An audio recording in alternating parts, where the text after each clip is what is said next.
do you agree with me that many times we were no educated to about self-care, and there was sometimes the self-care sounds for us like a wasting time, that we don't appreciate that time that is ours, is for us, is our love ourselves.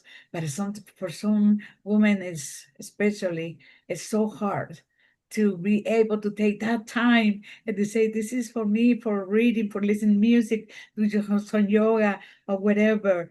And how do we can help our fellow women to get to that self-love? Yes. And if any men are watching, some of you are not the exception, but you're right, Helena. Most of the women, and it also depends on your culture. Yes. Many cultures are very similar: Japanese, Chinese, Hispanic.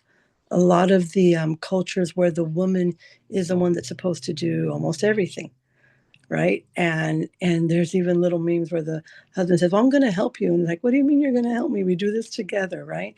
So the woman has been programmed to be the caretaker, the doer, the one in charge of the kitchen, the cooking, the cleaning, all the household duties. And then on top of that, if they're also working a 40-hour job, then they still have to take care of that. And then here comes the family member that's been diagnosed, and then maybe they still have children, or they have grandchildren, and you're kind of sandwiched in between all these different generations. The most important thing is we've been programmed that way. We were created and in our environment to believe, well, that's what I'm supposed to do, and I have no choice, and I that's my duty, that's the right thing to do. We have been so programmed to believe that we don't. Why would I sit down and listen to soft music? Why would I sit down and meditate? Why would I sit down and read a book? There's laundry to do, there's floors to mop, there's other stuff to do, right? I need to cook. So that's the way that it makes it seem like we're selfish. Yes. Well, she doesn't care about anybody. She only cares about herself. But that's the stigma that I work with, is trying to get that reprogrammed. Like, let's break that brain. Let's take away all of that. Let's clean it all out.